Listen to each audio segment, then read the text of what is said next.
One of the things that is so important to me about taking away the shame that money has over so many of us is to share people's stories. So, in today's podcast episode, I'm really excited to kind of spill the tea on things that I have learned about millionaires and soon to be millionaires direct from the folks who I've interviewed for my Millionaire Monday series. I will tell you all about that and share with you the 6 secrets that these millionaires share in this episode. Welcome to Mind Money Balance. I'm your host, Lindsay Bryan-Podvin. I'm a woman of color, popcorn connoisseur, and one of the first financial therapists in the United States. This is the weekly podcast all about making money feel good in your relationship. The no guilt, no shame podcast, so you can stand in your power as a couple. Let's go.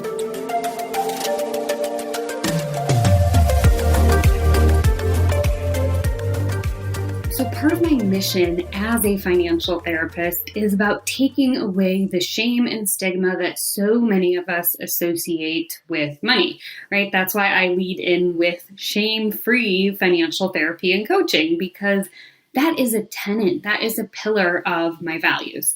So I want to tell you a little bit about the Millionaire Monday series and why I created it. And then I will share with you guys the 6 secrets that I have kind of seen come up again and again after interviewing these folks. So research shows that many people associate the word millionaire with an older white male.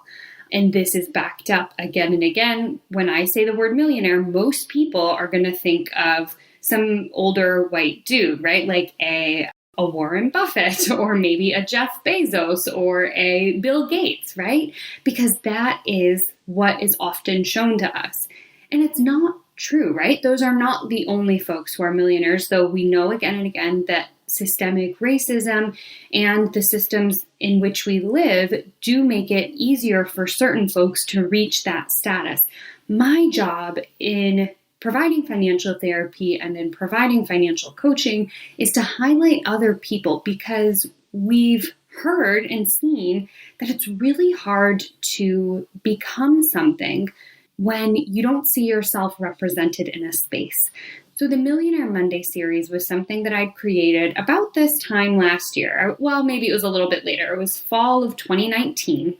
I was just kind of racking my brain with how can I help to show folks who aren't older white dudes that there is space for them to cultivate financial wellness. There is space for them to become financially independent or to hit a particular net worth number. And that's not about saying that's the ultimate only goal. It was just a way to say, look, we've got to show diversity here, and not diversity of like, oh, I need one Black person and one Asian person and one woman, but really to show that diversity in wealth can look like a lot of different things. It can look like a couple together achieving that goal. It can look like a single woman. It can look like anyone under the age of 30. It can look like folks, just anybody really who is outside of this old white dude mold. It's no shade towards old white dudes. It's really just about showing people who aren't old white dudes that millionaire status or financial independence is achievable for them. So let me tell you a little bit how I actually went about this, because spoiler alert, your girl is not a millionaire. Yet, I should say, someday. And when I hit millionaire status, I will be here telling you guys how I did it, and I will definitely spill the tea then. But in the meantime, I also had to find some folks that I could talk to who had achieved this goal. So this is what I did, which is, I don't know if it's out of character for me. I have a very, it's kind of hard for me to give a lot of F's when it comes to my work. I'm very much like, whatever, the worst thing that's going to happen is I'll email someone or call someone and they'll just leave me on red or not respond to me. So what I did was I cold emailed and cold DM'd people who I found inspiring, and they had hinted at their wealth or they'd hinted at their financial success. And so what I did was explain to them who I was and the mission behind the Millionaire Monday series, which was to highlight a millionaire each month on a Monday. Gotta love that double M there. To highlight a millionaire once a month on a Monday who was outside of the research that shows us that most of us think of an older white dude when we hear the word millionaire.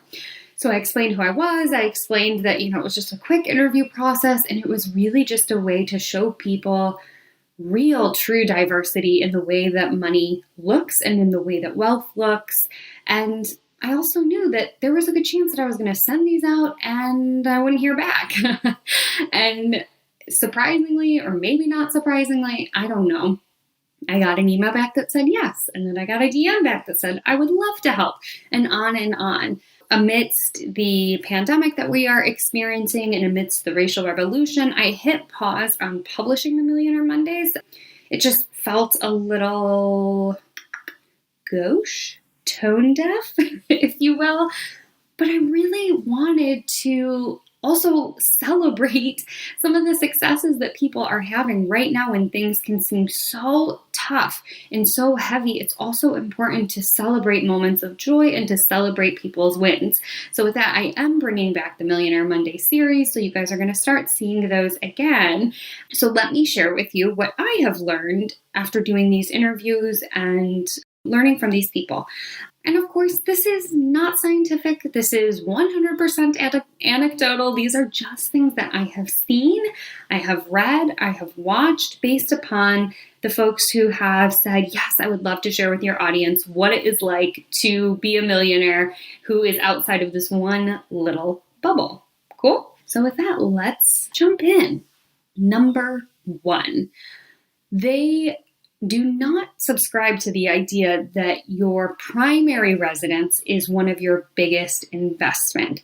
That's not to say that they don't look at real estate as an investment. They definitely do, but they don't include their primary residence as the bulk of their net worth. So a lot of the millionaires that I interviewed, they buy and own rental properties. In the rental properties, they kind of fit into a couple of categories here. One is long-term rentals. So they have a tenant who lives there and signs a lease for a year, right? And that helps to generate monthly income. And it also helps to build out their net worth by having a property that they own and are able to pay down the mortgage on, thus adding to their net worth. And the other way that they use rental properties is more of an Airbnb or a vacation rental model. In fact, one of the Millionaire Monday series folks that I interviewed, Stephanie Zenos, she is half Greek and she owns a rental property in Greece that has contributed to about a quarter of her net worth. And she was really transparent about sharing the privilege that she has that allowed her to build a rental property over there and manage one, even though she lives here in the US. Another Millionaire Monday who goes by the alias Purple, and she goes by the alias of Purple because she is traditionally employed and doesn't want her employer to know that she is getting ready to put in her 2 weeks come September. So Purple is using something that she calls Geo Arbitrage, which I had never heard before. I had to Google it. I was like, what does that mean?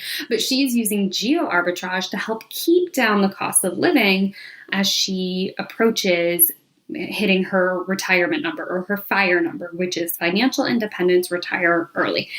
And so Geo Arbitrage really means living somewhere else as needed.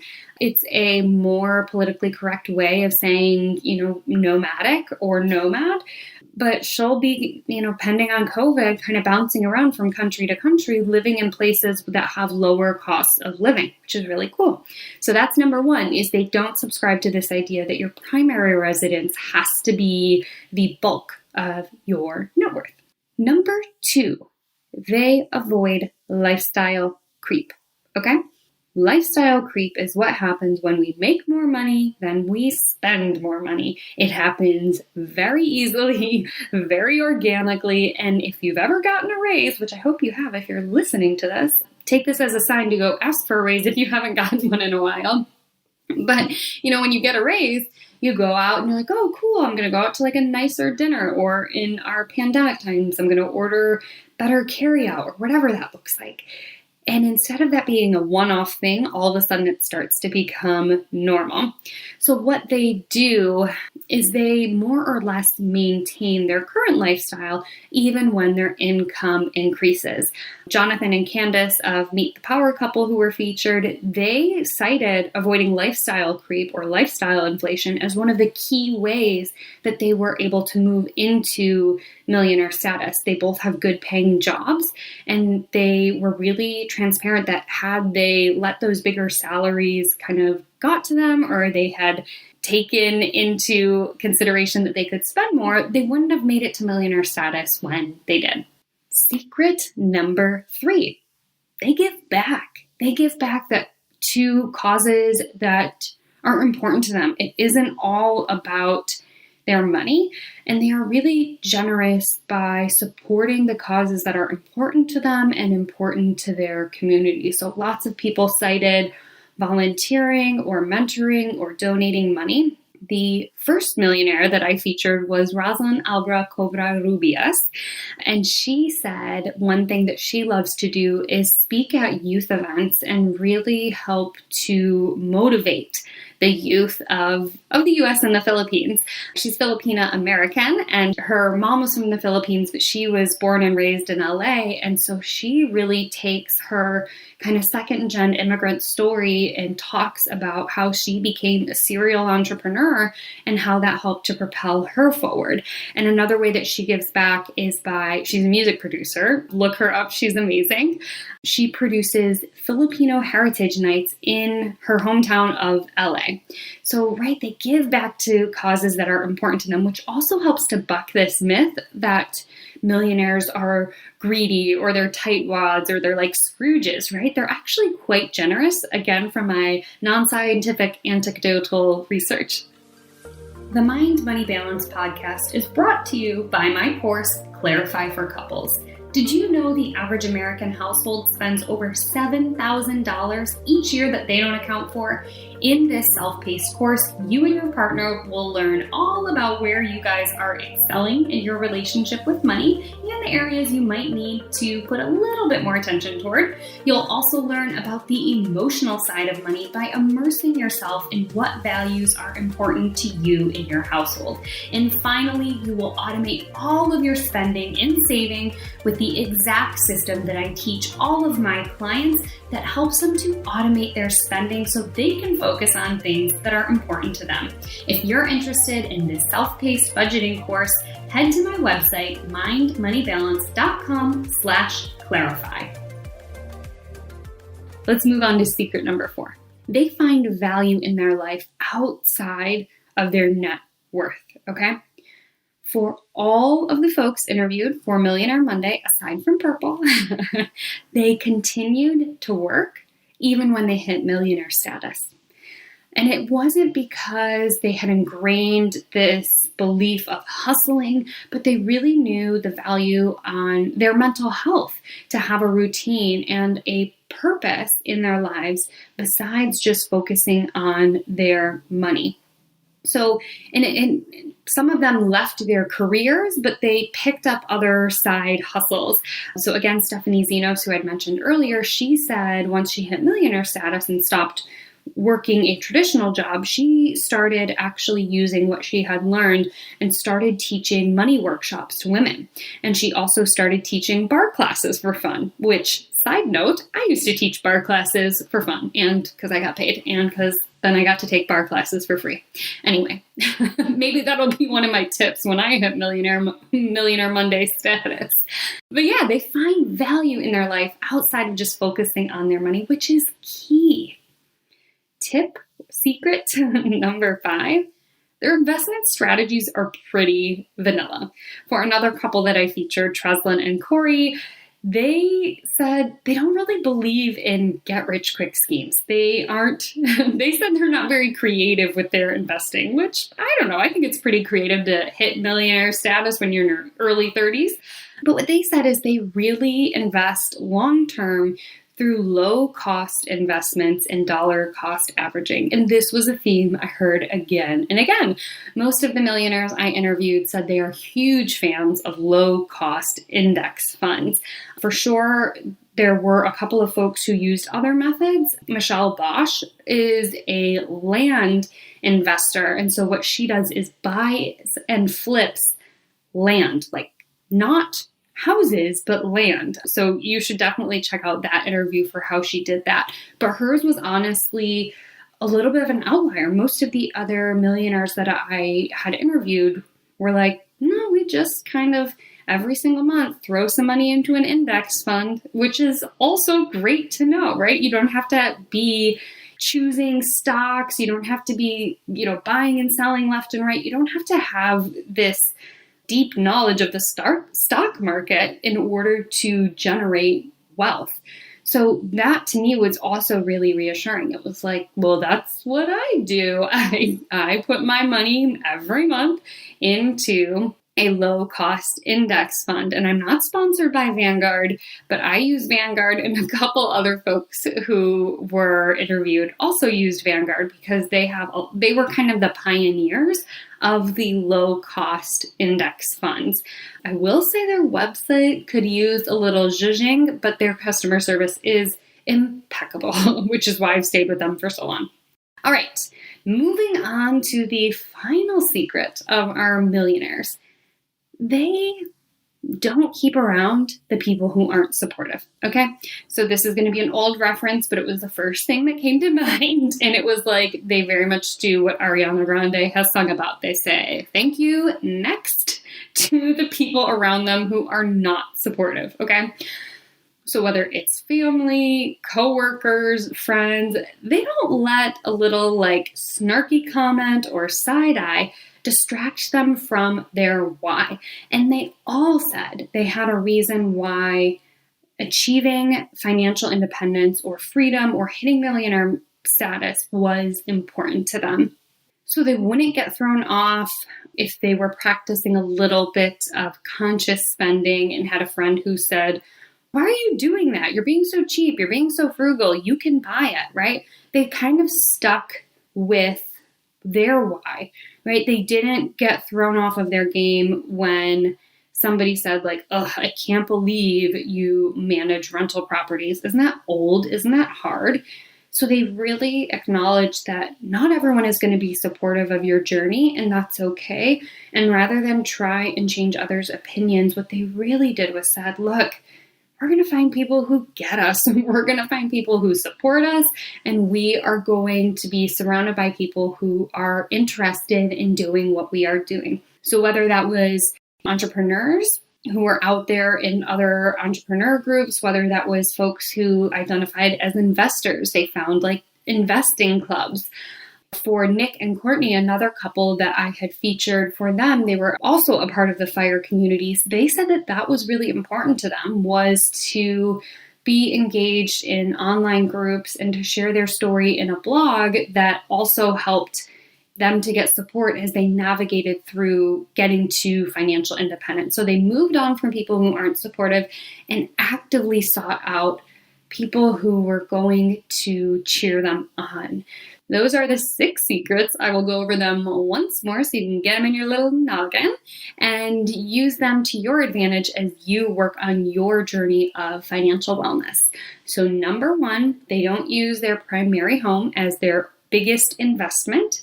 Number 2, they avoid lifestyle creep. Number 3, they give back to causes that are important to them. Number 4, they find value outside of their net worth. Number 5, their investment strategies are pretty plain. And number 6 is they say goodbye to those who aren't supportive and actively cultivate and nurture relationships with people who are supportive of their goals. So I hope that these secrets helped you out. If you want to read more about the different millionaires that I have interviewed for Millionaire Monday series, you can just go to my blog. It's at mindmoneybalance.com. And in the search bar, just type in Millionaire Monday and you will see all of the folks who I have interviewed. And I am really excited that this series is getting some dusting off and we can start seeing some fresh faces as we move in to this new phase. Thanks so much for listening, and I will see you this exact same place next week. Have you requested access to my private Instagram community at Mind Money Community? Learn from and connect with others in similar situations as we talk about what we've done to keep our relationships alive and thriving. On Mondays, I share money tips. Thursdays, I go live answering your questions. And Fridays are reserved for fun. Hope to see you there at Mind Money Community.